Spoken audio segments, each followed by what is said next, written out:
안녕하세요. 복정동에 있는 CCIS 크로마 국제기독학교의 정효재 목사입니다.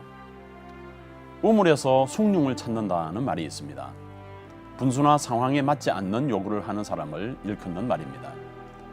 도저히 될 법하지 않은 일을 요구하는 경우를 말합니다.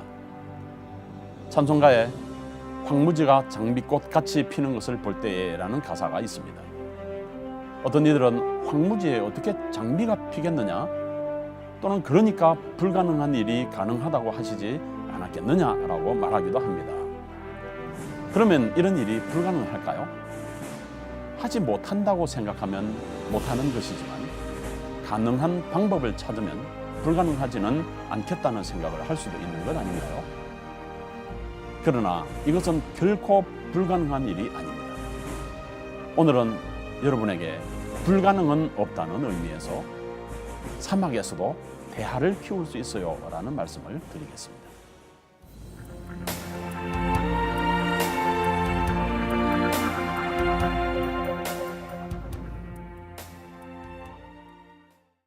이스라엘의 사막에서 농사하는 모습을 본 적이 있습니다.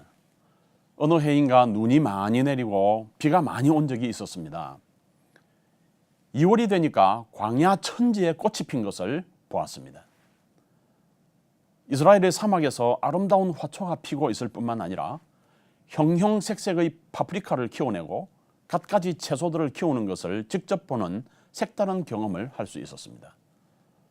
사실 농토는 사질토가 더 농사짓기에 편리하기 때문에 문제는 물이 없는 것이 문제인데, 물은 바다가 가까운 곳에서는 바닷물을 담수화시키는 기술을 개발하여 물을 만들어내었고, 바다가 먼 곳에서는 지하 1000m로부터 물을 파내는 수고를 거친 뒤에 농사를 지을 수 있을 정도의 물을 얻을 수 있었습니다.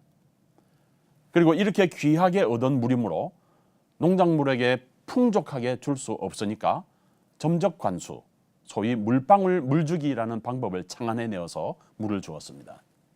지금은 이 방법이 세계화되어서 사막을 개척하고 있지만 처음에 만들어지기까지에는 많은 시행착오를 거쳐 개발해낸 방법입니다.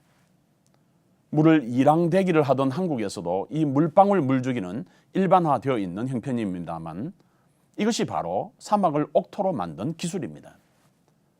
사람들이 아라바 광야에서 농사를 짓기 위해서 땅을 깊이 파고 들어갔더니 따뜻한 물이 나왔습니다. 그런데 이 물을 온천수로 쓰기에는 부적합하여 어떻게 사용하는 것이 좋을까 생각하다가 새우를 키워볼 것을 생각하게 되었습니다. 아니, 사막에서 꽃을 피우는 것을 생각한 것도 대단한 반전인데 아무것도 잘하지 못하는 이스라엘 남부 아라바에서 새우를 키워보겠다는 생각도 대단했지만 그 일을 수행해서 이루어낸 것, 그것은 정말 대단한 반전 중에 반전이었습니다. 제가 그곳을 방문했다가 사막에서 키운 새우를 예루살렘으로 수송해서 소금구이를 해서 나눠 먹은 일도 있습니다.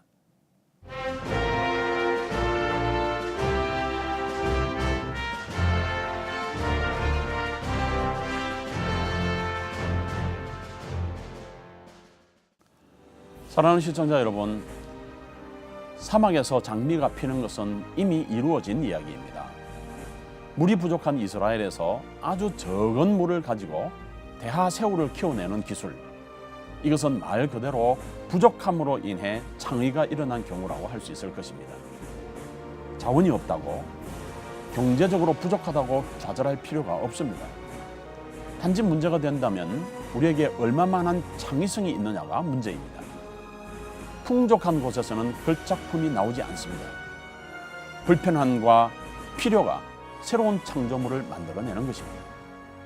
우리는 자라나는 아이들에게 이런 불굴의 의지를 심어주고 과감하게 도전하도록 가르쳐야 할 것입니다. 도대체가 말이 됩니까? 바닷가가 아닌 곳에서도 물고기를 키울 수가 있다고요? 그것도 물을 안 갈아주면서요? 그렇습니다. 사막에서도 새우를 키울 수 있습니다. 우리 학생들에게 불가능은 없다라는 절대적인 자신감을 심어주어야 합니다. 실패를 두려워하지 않도록 두둑한 배짱을 키워주세요.